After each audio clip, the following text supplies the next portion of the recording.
তো সে যখন 70+ আসতে পেরেছে, আমি মনে করি তোমাদেরও যদি মা বাবা থাকে অবশ্যই নিয়ে এসো, তাদেরকে একবার দেখিয়ে যেও এই ভূস্বর্গটা। অনেকে হয়তো ভাবো সোনমার্গে এখানে এসে ম্যাগি খাবো না, এটা হয়? গুড মর্নিং বন্ধুরা, আজকে হচ্ছে ডে 2 আমাদের শ্রীনগরে। আমরা আজকে ডে ট্রিপে যাচ্ছি সোনমার্গের পথে। তো এখন সকাল 9:30 বাজে, দেখি কতক্ষণ লাগে যেতে। এখানে বন্ধুরা একটা কথা তোমাদের বলি, আমাদের সোনমার্গের জন্য ভাড়া নিয়েছিল গাড়ি 2500 টাকা, কিন্তু তোমরা যদি ওখানে ট্যাক্সি স্ট্যান্ডে যাও, ওখানে ভাড়া কিন্তু বিভিন্ন ধরনের তোমরা দেখতে পাবে, কিন্তু তোমরা একটু বার্গেনিং করে নেবে। সিজন ওয়াইজ অবশ্যই ভাড়াটা আপ ডাউন হয়। বেশ ভাল লাগছিল, কিন্তু ডাল লেকের পাশ থেকে যাচ্ছিলাম। সোনমার্গের পথে যাচ্ছি, ওই দেখো দূরে বসতি, দেখেছ? পাহাড় দেখো কি সুন্দর, অসাধারণ। ভূস্বর্গ মানে ভূস্বর্গই।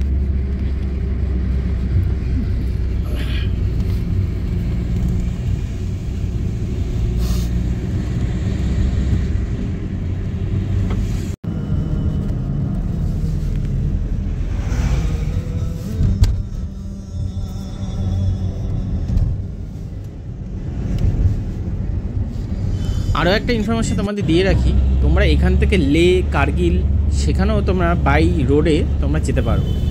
অনেক সময় লেতে যাওয়ার জন্য অনেকে হেলিকপ্টার নেয়, বা হয়তো লে এয়ারপোর্টে নামে, সেখান থেকে অনেকে ট্রাভেল করে, কিন্তু তোমরা চাইলে এখান থেকে তোমরা বাই রোড তোমরা যেতে পারো।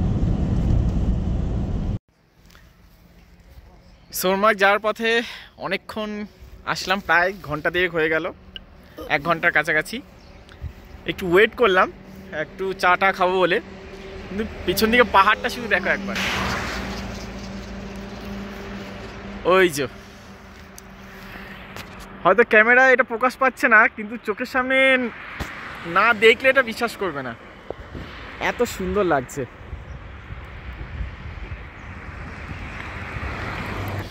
তাহলে আর মোটামুটি ড্রাইভার দা বলছে আর আধা ঘন্টার মধ্যে পৌঁছে যাবো। তাহলে দেখা হচ্ছে সোনমার্গে। সোনমার্গ যাওয়ার জন্য তোমরা পারলে একটু সকাল সকাল বেরিয়ে যাবে, কারণ রাস্তাটা বেশ অনেকটাই দূর, আর ওখানে গিয়ে তো অনেক অ্যাক্টিভিটিও করতে হবে। তো সেই অনুযায়ী বলতে পারো একটু তাড়াতাড়ি যাওয়াই ভালো। আর ওয়েদার কিন্তু যখন তখন চেঞ্জ হয়, তাই জন্য আমি মনে করি তোমরা নেক্সট টাইম যদি কখনো কাশ্মীর যাও, অবশ্যই তাড়াতাড়ি সোনমার্গের জন্য বেরিয়ে যাবে।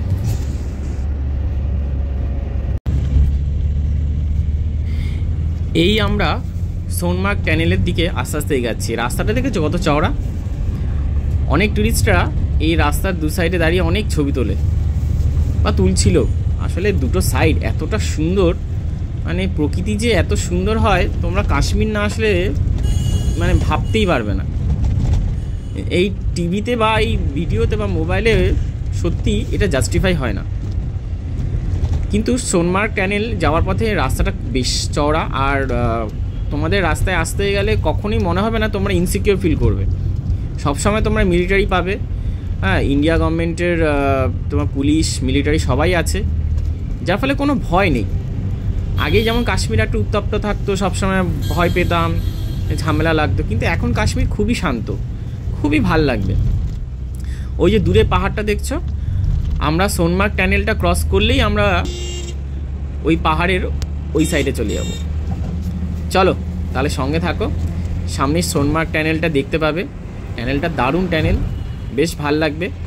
প্রায় 5 থেকে 10 মিনিট লাগবে টানেলটা ক্রস করতে।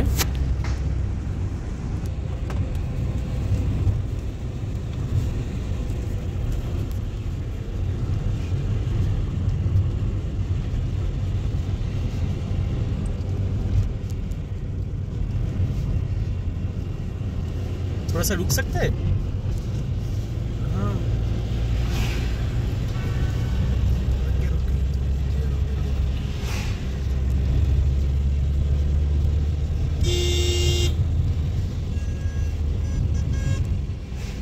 यहाँ पर रुकिए ना। हाँ हाँ हाँ।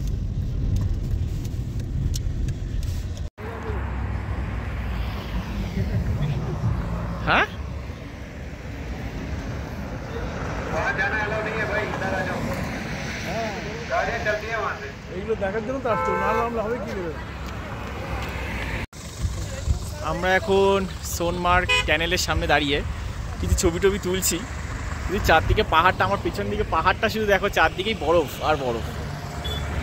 আর এই দেখো সামনের দিক, আর এই যে টানেল শুরু হচ্ছে,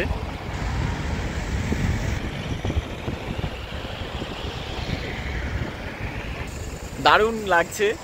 তোমরা যদি আসো অবশ্যই সোনমার্গটা কিন্তু ভিজিট করো, ভালোই লাগবে। চলো তাহলে সোনমার্গে গিয়ে দেখা হচ্ছে। ততক্ষণে আমি একটু এনজয় নিয়ে নিই। তোমাদের ভিডিওতে এখানে দেখিয়ে কিছুই বুঝতে পারবে না, ভিডিওতে সেই মজাটাও নেই, সামনাসামনি এসে তবে সেই মজাটা পাবে।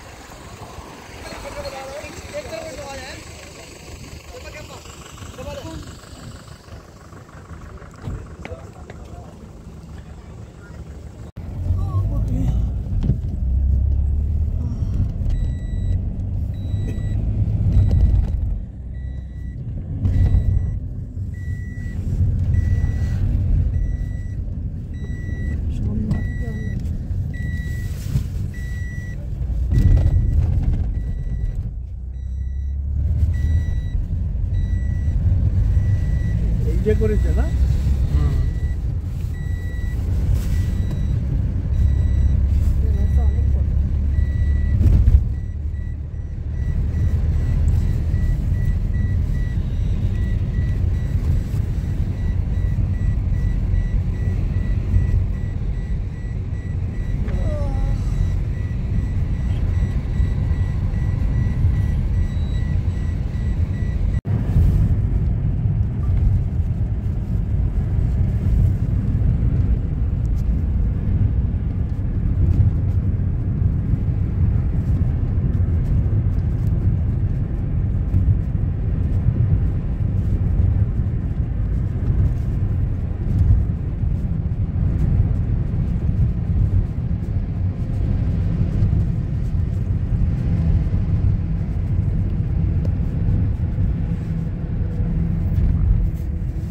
বাপরে বাপ, বিশাল বরফ, বরফ আর বরফ চারদিকে। ওয়াও, টানেল ক্রস করলাম বন্ধুরা, আর বরফ আর বরফ।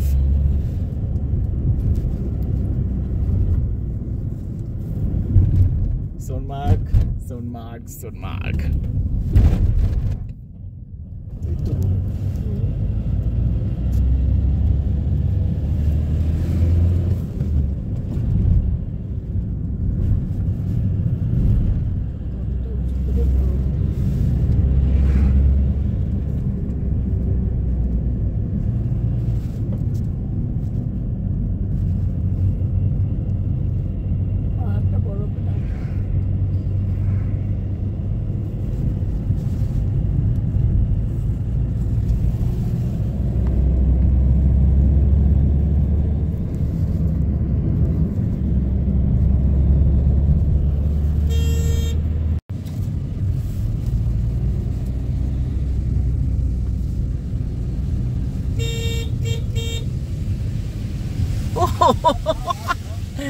ডান দিকটা দেখো,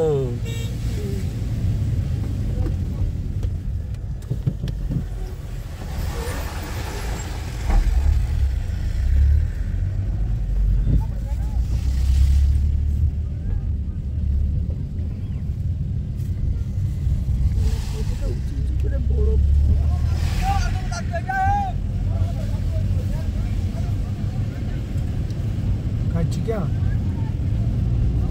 हाँ?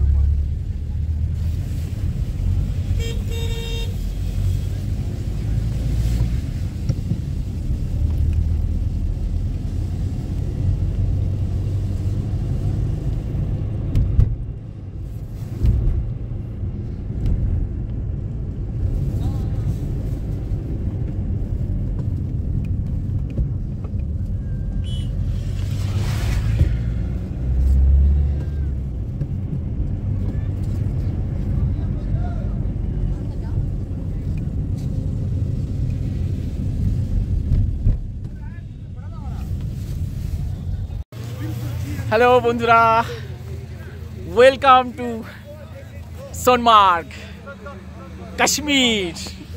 শুধু দেখো,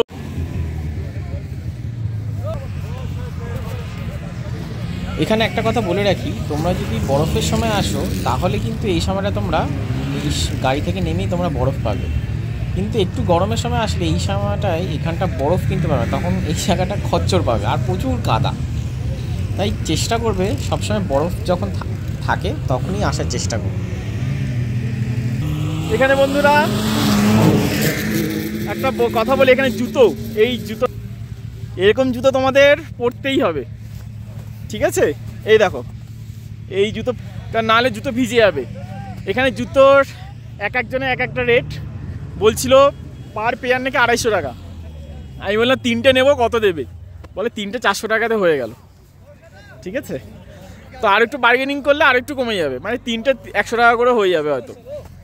যাই হোক, এখানে জুতো না হলে কখনই সম্ভব নয়, জুতো পরেই তোমাকে যেতে হবে। আর এখানে এই যে এই বাইকগুলো, হ্যাঁ, তো এই বাইকে মাথা পিছু 2000 টাকা বলেছে, এখন বার্গেনিং করিনি, করলে বুঝবো। আর হাতে করে টেনে টেনে নিয়ে যায় এক ধরনের, ঠিক আছে? তো সে আর ঘোড়ায় নিয়ে গেলে ওই কত 1400 মতো বলেছে।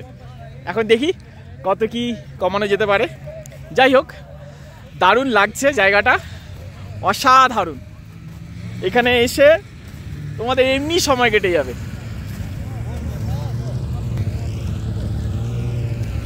আমরা বাইকে শেষ পর্যন্ত বার্গেনিং করে আমরা 1200 টাকা এক একজনের। সোনমার্গে এখানে এসে ম্যাগি খাবো না, এটা হয়? তো বাইকে করে আমাদের উপরে এসে সাইজটা দেখো, তারপর দামটা বলছি। এবার উপর থেকে এইটুকু ম্যাগি পুরো পাহাড়টা দেখতে দারুণ লাগছে। এখানে তোমরা চাইলে অনেক ফটোশুটও করতে পারো। আর এই 4 বিস্কুট মিলিয়ে 50 টাকা। পাহাড়ের উপরে তো ওই জন্য দামটা একটু বেশি। কি করবে, এত অ্যাক্টিভিটি করার পর বরফে কিছু হাঁটার পর তোমাকে খিদে তোমার পাবেই, আর তোমায় কিনতে তোমাকে হবেই। তাও বরফের মধ্যে ম্যাগি খাওয়ার স্বাদই আলাদা।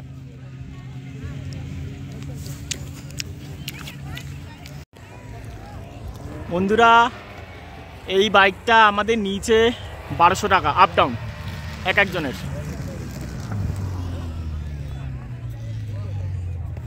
কিন্তু এখানে ম্যাগির দামটা প্রচণ্ডই বেশি। বেশ ভালোই সময় কাটবে। তাহলে সোনমার্গ কেমন লাগলো অবশ্যই জানিও, সঙ্গে থেকো।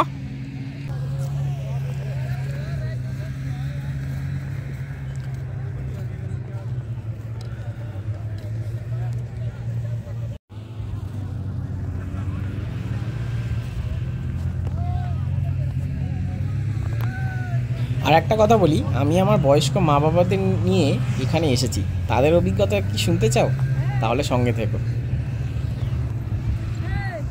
প্রথমে ভেবেছিলাম এদেরকে নিয়ে আসাটা খুব বিপদ, মানে খুবই ঠিক করলাম না কাজটা, কিন্তু পরে ভেবে দেখলাম একবার রিস্ক নিয়েই দেখি। যাই হোক, তাদের কিন্তু নিয়ে আসতে পেরেছি, তাদের কিন্তু খুব একটা অসুবিধা হয়নি। তাই তো, ভাল লাগছে। আসো, এদিকে আসো বন্ধুরা। আমার মায়ের বয়স 72। তো তাকে আজকে ফেব্রুয়ারির 13 তারিখ, ঠিক আছে, ঘুরতে নিয়ে এসেছি সোনমার্গে, এই বরফের জায়গায়। তো সে যখন 70+ আসতে পেরেছে, আমি মনে করি তোমাদেরও যদি মা বাবা থাকে অবশ্যই নিয়ে এসো, তাদেরকে একবার দেখিয়ে যেও এই ভূস্বর্গটা। অনেকে হয়তো ভাবো যে নিয়ে আসবো কী করে, শ্বাসকষ্ট হতে পারে। আমার মায়ের কিন্তু সেরকম কোনো প্রবলেম হচ্ছে না, তাই কি? হচ্ছে কি? এদিকে তাকাও, বন্ধুদের বলো, হচ্ছে কি ঠিক মতো? কিছু আছে, সব ভালোভাবে ঘুরতে পারছো? ব্যাস, আজকে সোনমার্গে আছি, এরপরে গুলমার্গ ঘুরবো, পেহেলগামও ঘুরবো। সঙ্গে থেকো তাহলে তোমরা যারা ভিডিওটা এখন দেখছো তারা অবশ্যই মাথায় রেখো, তোমরা তোমাদের বয়স্ক মা বাবার জন্য কিন্তু একবার কাশ্মীর প্ল্যান করতে পারো, তাই তো? টাটা করে দাও বন্ধুরা। তোমাদের একটা কথা বলি, এখানে এই শীতের সময়, বড় শীতের সময় আসলে তোমরা গাড়ি থেকে, এই দেখো, গাড়ি থেকে নেমে এখানেই তোমরা বরফ পেয়ে যাবে। উপরে তো আরও বরফ আছেই, দেখতে তো পেলেই, ঠিক আছে? তো উপর থেকে নিচে নেমে আসলাম, কিন্তু গরমের সময় আসলে এইখান থেকে তোমাদের ঘোড়ায় করে উপরে যেতে হবে। এই স্নো রাইডগুলো তোমরা ওপরে পাবে, আমরা যেমন স্নো রাইডগুলো এখানেই করে নিচ্ছি। হ্যাঁ, তো ভালো জায়গাটা বেশ। সবসময় চেষ্টা করো বড় পাহাড়ে এসে যখন শীতের সময় আসার চেষ্টা করো। হ্যাঁ, এটা সত্যি কাশ্মীর হচ্ছে গরমের সময় একরকম, শীতের সময় একরকম, ঠিক আছে? তো যাই হোক, বেশ ভাল লাগছে। বরফ চারদিকে, শুধু বরফ আর বরফ। এই দেখো, গরমের সময় আসলে ইয়াটা পুরো কাদা কাদা হয়ে যায় পুরো জায়গাটা। সেরকম প্ল্যান করে তোমরা তাহলে এসো।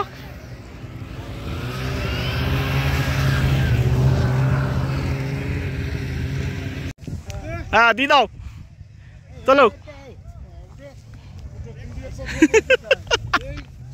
ওখানে দাও।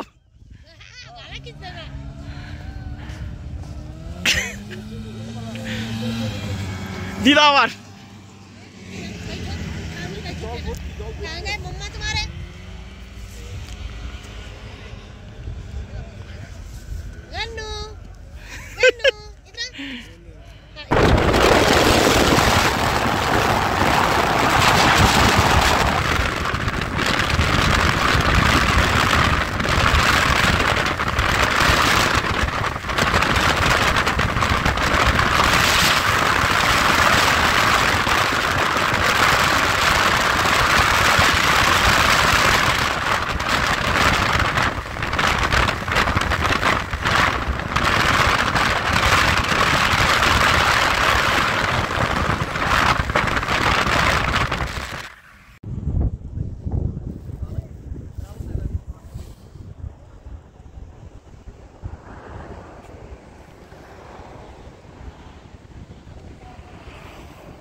আমরা ওখান থেকে প্রায় 3টে নাগাদ বেরিয়ে গেছি। আমরা এখন শ্রীনগরের দিকে যাচ্ছি।